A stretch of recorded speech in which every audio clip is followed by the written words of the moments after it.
하나님의 말씀 보겠습니다. 하사기 6장 11절 말씀부터 24절 말씀까지입니다. 사사기 6장 11절에서 24절입니다. 한번 같이 읽을까요? 여호와의 사자가 아비에셀 사람 요아스에게 속한 오브라에 이르러 항수리 나무 아래에 앉으니라.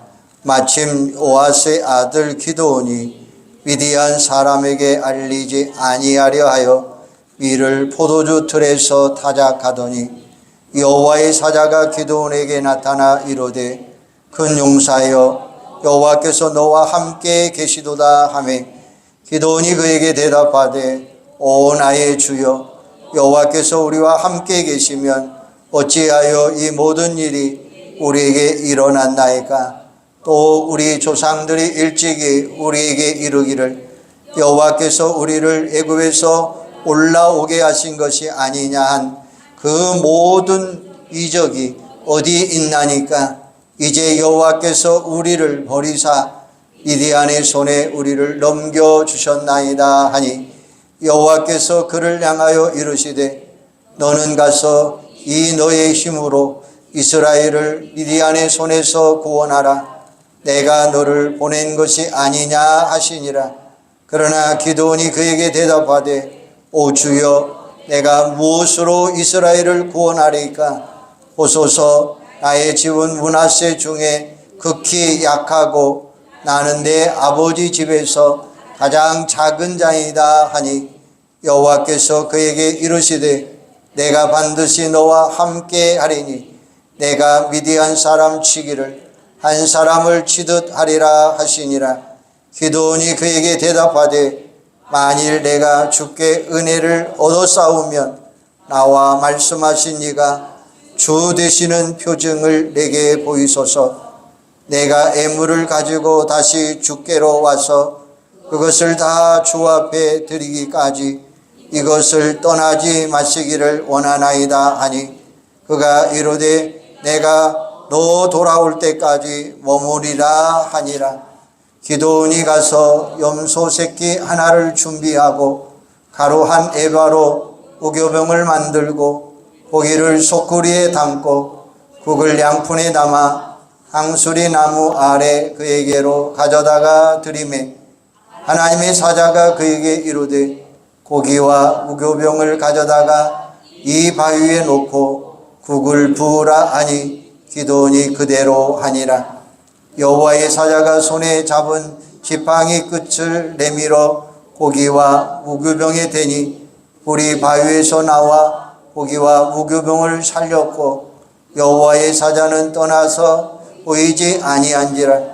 기드온이 그가 여호와의 사자인 줄 알고 이르되 슬프도소이다. 주 여호와여 내가 여호와의 사자를 대면하여 보았나이다 하니 여호와께서 그에게 이르시되 너는 안심하라. 두려워하지 말라. 죽지 아니하리라 하시니라. 기드온이 여호와를 위하여 거기서 제단을 쌓고 그것을 여호와 샬롬이라 하였더라. 그것이 오늘까지 아비에셀 사람에게 속한 오브라에 있더라. 아멘.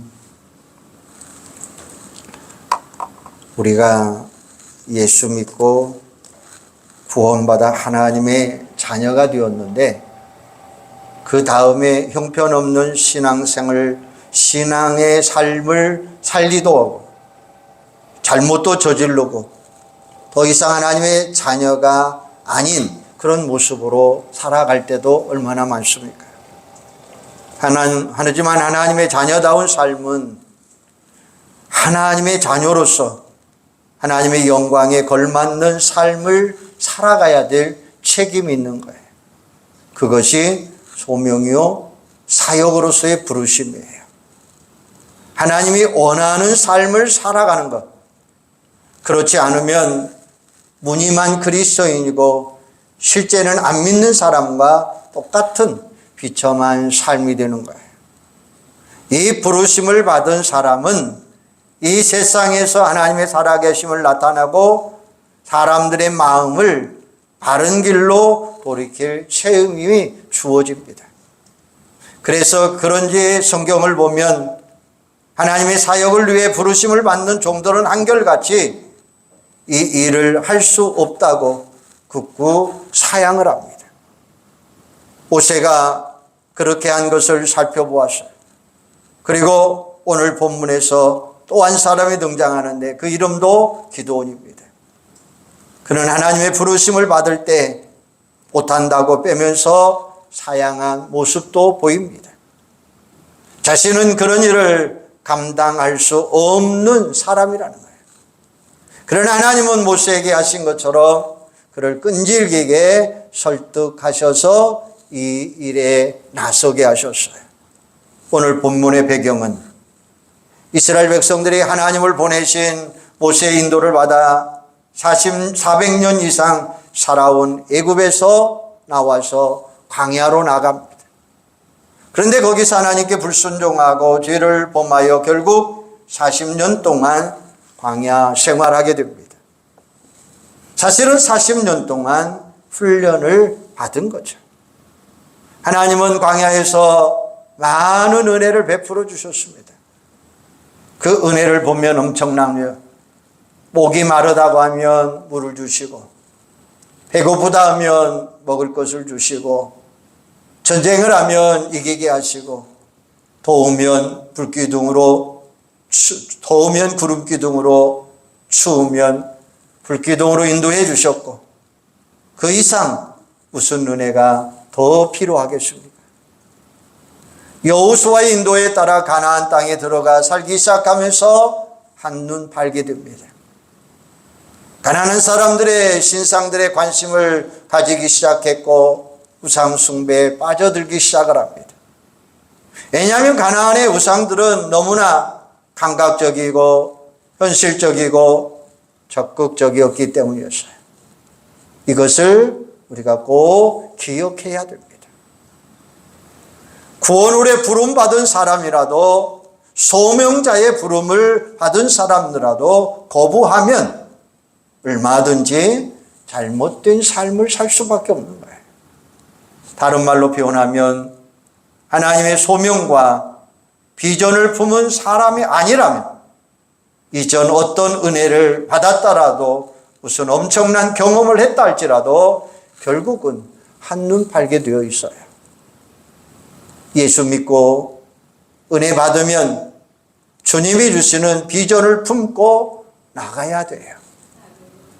그런데 그렇지 못하고 그냥 예수 믿고 은혜 받는 데서 끝나버리면, 그냥 은혜 받고 좋다 끝이라고 하면 주님께서 구원해 주신 그 목적을 깨닫지 못하고 그냥 자기 마음대로 살게 되면 어떤 환경에 들어갈 때 나 자신도 모르게 그 속에 빠져 들어갈 수밖에 없는 겁니다. 마음의 평안을 그토록 원하다가 예수 만나고 은혜 받았다고 생각해 보십시오. 그런데 거기서 좋다 은혜 받았다 하고 그냥 끝나버리면 어떻게 되느냐면, 다른 데 가보니까 이단이 평안을 주더라 하면서 거기에 또 빠져 들어갈 수밖에 없는 거죠. 또 다른 데 가보니까 돈이 평안을 주더라 하면 또 그 속에 빠져 들어갈 수밖에 없어요. 너무나 쉽게 거기에 넘어갑니다. 아니면 지금 자신이 그런 상태에 있느냐? 그렇기 때문에 은혜를 받은 사람, 그 은혜가 하나님의 부르심으로 분명히 확인되어야 됩니다. 그냥 은혜 받았으니 자기는 좋다고 하고 끝나버릴 것이 아니라 그 은혜가 하나님의 비전과 소명으로 우리는 바꿔지는 삶을 사셔야 돼요. 그 비전에 의해, 부르심에 의해 내가 은혜 받은 것이 내 삶의 의미로, 가치로, 목적으로 바꿔져야만 어떤 환경에 처한다 할지라도, 어떤 상황이 나에게 몰라올지라도 변질되지 않는 삶을 살 수 있는 거예요. 그런데 이스라엘은 여기서 실패합니다. 그들은 하나님의 은혜를 많이 받았어요. 그러나 그들은 거기에서 넘어지고 말았습니다. 은혜는 많이 받지만 그것이 소명이 되지 못했어요. 그러다 보니까 새로운 환경 속에서 그들은 변질된 삶을 살았어요. 어떤 성도들은 은혜가 떨어지니까 환경이 바뀌고, 환경이 바뀌다 보니까 모든 것이 다 사라져 버린다는 거예요. 하나님은 우리에게 놀라운 은혜를 베풀어 주셨습니다. 너는 내 것이라, 내가 너를 사랑하노라 라고 우리를 부르셨습니다. 그 소명, 그 비전을 붙잡느냐 못 붙잡느냐의 차이가 삶의 엄청난 의미를 우리에게 가져다 주는 거예요. 그러니까 은혜 받고 복을 누리게 해주는 이유는 자기만 좋아서라고 하는 것이 아니라 그 받은 좋은 것을 나눌 수 있는 비전의 삶을 우리는 살아가야 된다는 것이에요. 이게 하나님이 우리에게 주신 소명이에요. 그런데 이스라엘은 40년 동안 광야에서 은혜를 받았지만 그것이 하나님의 비전과 소망으로 바꿔지지 않았기 때문에 그들은 낯선 환경, 새로운 환경에 들어가서 무너져 버렸다는 것입니다. 하나님께서 그들을 너무나 사랑하시는데 그러한 그들을 그냥 둘 수 있으시겠습니까? 하나님의 자녀가 잘못하는데 아무 일 안 하고 일어난다면 하나님은 언제나 우리를 기다리고 계신다는 거예요.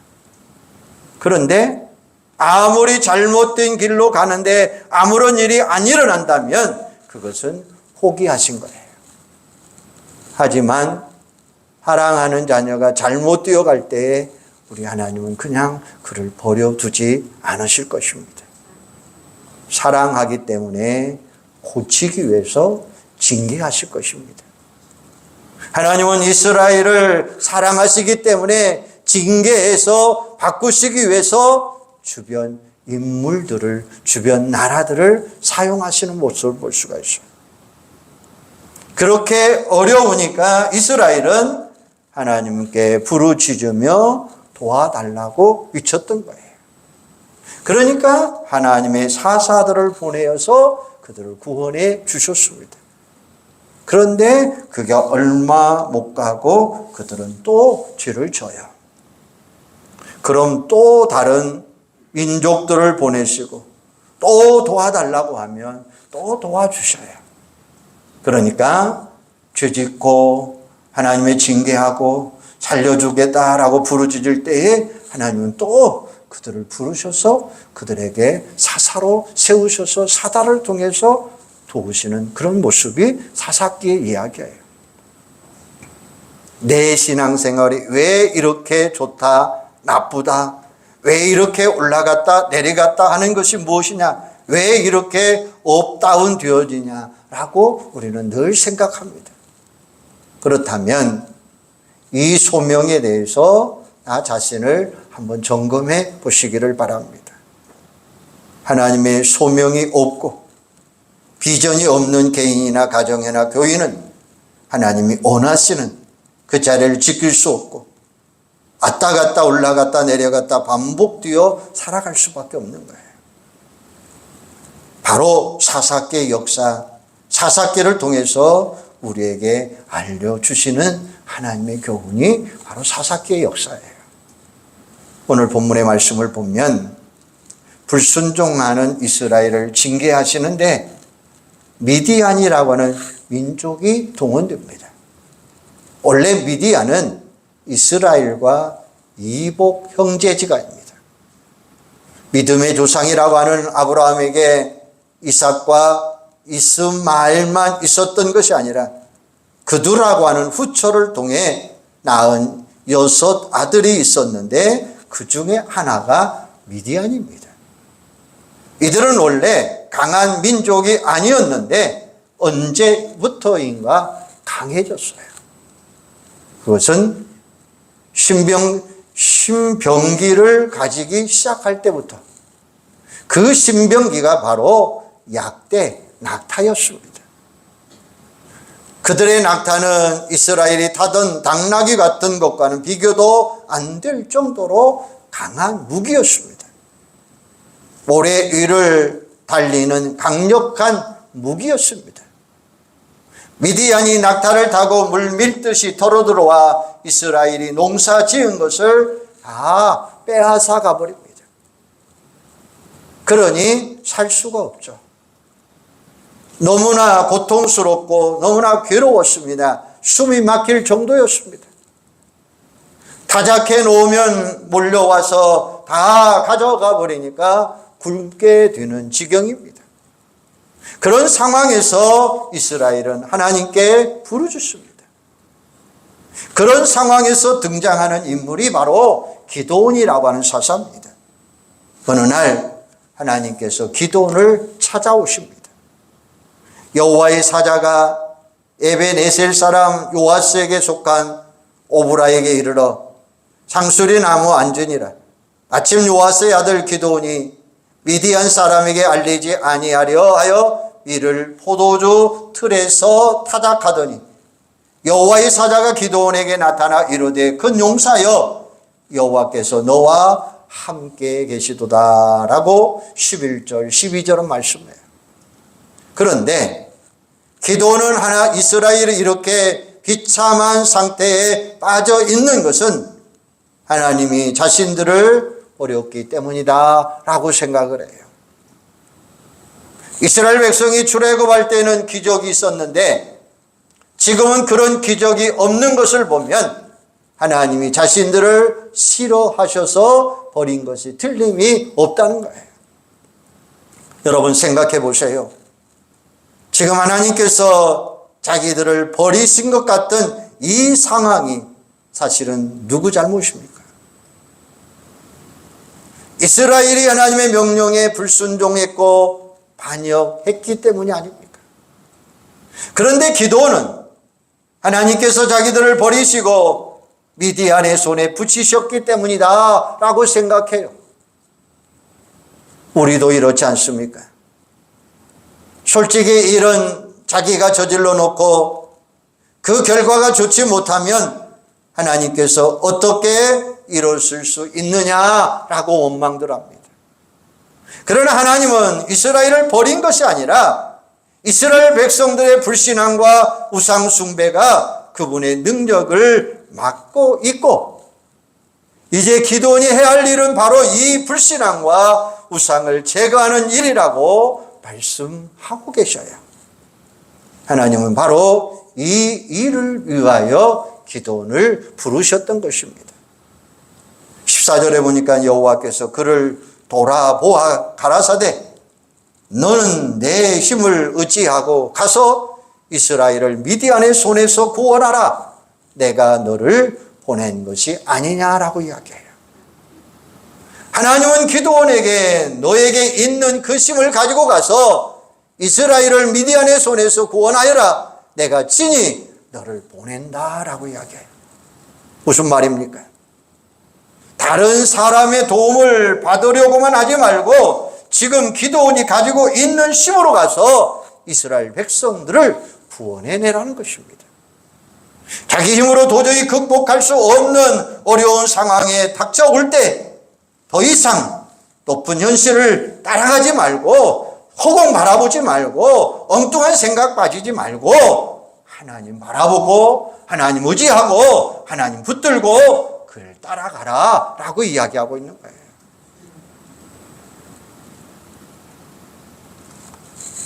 하나님은 이처럼 누군가가 나타나서 우리를 대신해서 싸워주지 않을까 막연하고 기대하고 있는 기드온에게 미디안과 싸울 사람은 다른 사람이 아니라 바로 너다라고 이야기하고 있어요.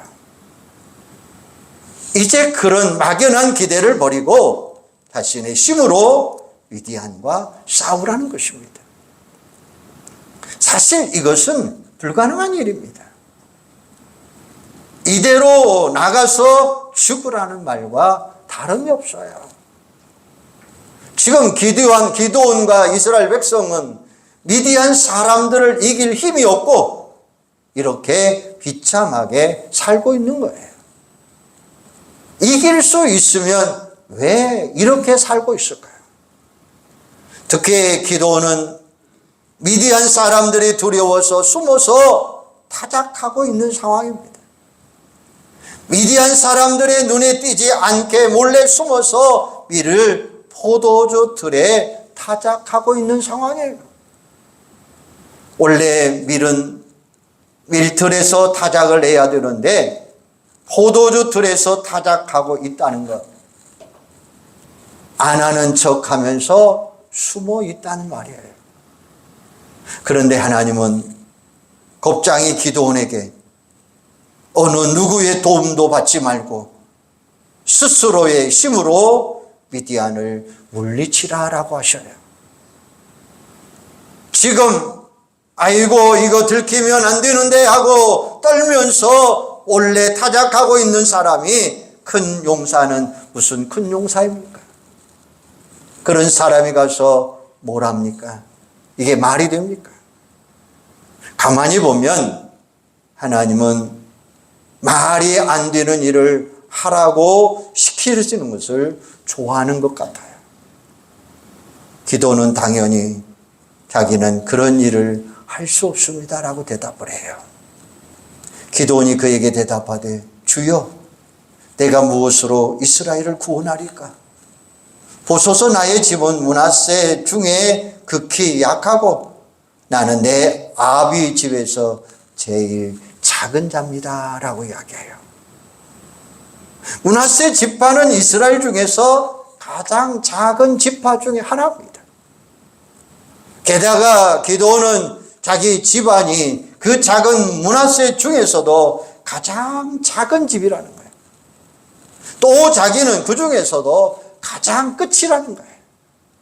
그러니까 자신은 이스라엘 중에서 가장 힘도 없고 사람도 없는 집안에 속한 보잘것없는 자라는 것입니다. 그는 절대로 큰 용사가 아니라는 거예요. 보잘것없는 사람. 그런데도 그를 큰 용사로 부르시며 나가서 이스라엘을 미디안에서 구원하라. 이렇게 말씀하여요. 왜 그렇습니까? 큰 용사여 여호와께서 너와 함께 계시도다 라고 말씀하셔요. 기도는 절대 큰 용사가 아니지만 하나님이 함께 하니까 기도는 큰 용사가 된 줄로 믿습니다. 하나님은 모세에게 가라고 하시면서 내가 너와 함께 하겠다라고 약속하셔요. 오늘 기도원에게도 내가 너와 함께 하겠다라고 약속하셔요. 하나님께서 함께 하니까 큰 용사가 될 수 있다는 것입니다. 우리는 이론적으로는 하나님만 믿으면 다 됩니다라고 믿습니다. 그런데 그런 믿음 하나 가지고 나갔는데 그 믿음이 불발되면 어떻습니까? 믿음 하나고 가지고 나갔는데 하나님이 역사하지 않으면 어떻게 합니까? 그래서 불안해하는 겁니다. 하지만 하나님이 기도원에게 뭐라고 대답하십니까? 16절에 보면 여호와께서 그에게 이르시되 내가 반드시 너와 함께 하리니 내가 미디안 사람 치기를 한 사람을 치듯 하리라 라고 말씀하십니다. 내 힘으로 하는 게 아니다라는 것이에요. 이기고 지는 것은 기도원이 상관할 바가 아니다라는 말씀이에요. 이스라엘 백성이 기도원의 말에 따르라 따르지 않느냐 그의 책임이 아니다는 거예요. 단지 그는 하나님께 순종해서 사용되기만 하는 거예요. 그 이외의 모든 것은 기도원에게 나타나신 하나님이 알아서 하시겠다는 거예요. 기도는 한 사람도 설득할 필요가 없습니다. 하나님이 시키는 대로 하기만 하면 되는 거예요.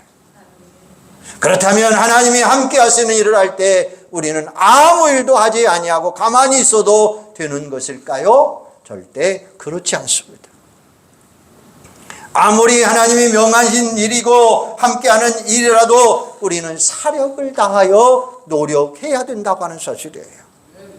하나님이 함께 하심에도 불구하고 어떤 때는 거의 멸망을 눈앞에 둔 것처럼 절망의 순간이 닥쳐올 수도 있습니다. 그럴 때마다 우리는 죽음을 다해서 힘을 다해서 하나님 앞에 나가는 역사가 일어나야 될 줄로 믿습니다.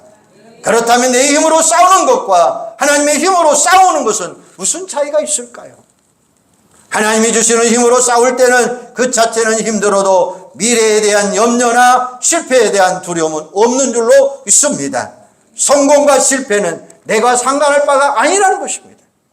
결과는 하나님이 책임져 주시겠다는 거예요. 하나님이 알아서 하겠다는 거예요. 그저 나는 순종하면 주님은 사용하는 줄로 믿습니다. 하나님이 함께 하신 일이라고 스트레스가 전혀 없거나 모든 일이 저절로 잘 되는 거 아니에요. 오히려 훨씬 더 힘들 수도 있고 때로는 망하기 직전까지 갈 수도 있습니다. 그러나 마음속에는 언제나 하나님이 주시는 기쁨을 가지고 우리는 모든 일을 행하며 살아가야 될 줄로 믿습니다. 우리를 승리케 하신 하나님, 우리를 이기게 하신 하나님, 우리의 모든 삶을 책임져 주신 하나님, 그 하나님은 우리와 함께 하시는 줄로 믿습니다. 이게 하나님의 책임이에요. 모든 결과는 하나님께 있습니다. 결과까지 우리가 책임져야 한다면 그 엄청난 부담을 우리는 어떻게 견딜 수 있겠습니까? 그러나 우리는 그저 하나님이 하라는 대로 결과만 그분께 맡기며 사세요. 결과가 좋다고 자기가 한 것처럼 교만해져서 자랑할 이유가 없고 결과가 나쁘다고 자책할 필요도 없는 겁니다. 이 모든 것은 하나님이 하시는 일이기 때문입니다. 기도는 거기에 대해 뭐라고 이야기합니까? 17절, 18절에 보면 기도원이 그에게 대답하되 내가 주께 은혜를 얻어 싸우며 나와 말씀하신 예가 주 되신 표징을 내게 보이소서. 내가 애물을 가지고 다시 주께로 와서 그것을 주 앞에 드리기까지 이곳을 떠나지 마시기를 원하나이다. 그가 가로되 내가 너 돌아오기를 기다리라 라고 이야기해요. 기도는 지금 이 말씀을 하신 이가 주님이시라는 표정을 보여달라는 거예요. 그리고 표정을 구하기 전에 집에 가서 예물을 가지고 오겠다는 거예요. 그는 자기를 찾아와 말씀하신 이분이 누구인가를 확인하고 싶었습니다. 이분은 하나님 것 같은데 사람으로 나타났어요. 그분의 말씀은 참으로 놀랐습니다. 그러나 눈에 보이는 것은 보통 사람의 모습이에요. 군인처럼 무장하고 있는 것도 아니에요. 군대를 거느리고 온 것도 아니에요. 그저 여행객처럼 보여요. 그분이 한 말씀은 믿어졌지만 그 말씀과 현실 사이에는 너무나 큰 차이가 있는 거예요. 기도는 자기 믿음으로는 이 차이를 극복할 수 없다는 것을 알았습니다. 그래서 그분이 주되심을 보여달라는 거예요. 우리는 하나님이 직접 어떤 일을 하라고 말씀하셔도 그 일을 향해 곧바로 달려가지 못할 때가 얼마나 많습니까? 왜냐하면 하나님의 말씀과 현실은 큰 차이가 있기 때문이에요. 말씀은 맞는 것 같아요. 그러나 말씀대로 살면 망한다고 말하기도 합니다. 현실을 생각할 때에 말씀 그대로 될 가능성이 전혀 없어 보여요. 그럴 때 그 일이 정말 하나님의 뜻인지 확정해 주기를 구하게 됩니다. 그 이후 여러 가지 이야기도 있지만 결론은 여호와 샬롬이 아니라 여호와 샬롬은 바로 우리가 흔히 아는 삶을 말해요. 수많은 일들이 있었지만 순종하고 나니까 하나님의 평화가 그에게 임하게 되더라라는 말씀이에요. 오늘 기도원의 부르심을 보면서 어떤 생각을 하십니까? 왜 하필 기도원인가? 분명한 것은 그에게는 자기 백성이 고통에 빠진 것을 보며 아파하는 마음이 있었다는 거예요. 하나님이 쓰시는 사람의 공통점은 이처럼 현실의 고통과 죄에 대해 고민하는 사람입니다. 고민하지 않는 사람은 하나님이 쓰시지 않아요.